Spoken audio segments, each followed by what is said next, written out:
Sziasztok! Szép napot mindenkinek! Ígértem nektek, hogy beszélni fogok erről a kollagénről, ami számomra a legjobb kollagén, de miért is?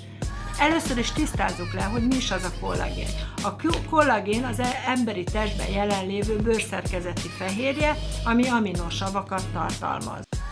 Ez a kis tasa 2500 mg hidrolizátumot tartalmaz. De mi is az a hidrolizátum? Az egy olyan kollagénpeptid, amit úgy állítanak elő, hogy a kollagén rostokat gondosan szétválasztják, denaturizálják és hidrolizálják. Ez azért fontos, mert így előállítanak egy olyan alacsony molekulatömegű kollagénpeptidet, ami 100%-osan be tud épülni a szervezeted. Tudtátok, hogy a kollagén az egy nagyon fényérzékeny vegyület? Hogy ezt a problémát is kiküszöböljük, ezért ez a kollagén luteint és ceramidot tartalmaz, és így ez már nem okozhat problémát.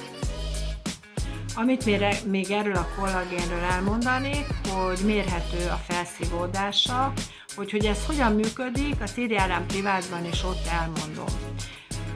Még azt elmondanám, hogy 12 féle vitamin, 9 féle ásványi anyagot és 28 féle növényi összetevőt tartalmaz.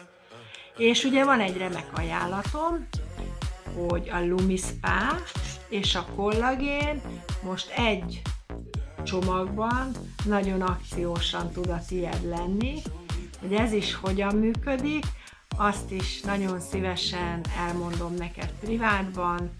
Úgyhogy keressetek engem, kövessétek a Facebook, illetve a TikTok oldalon.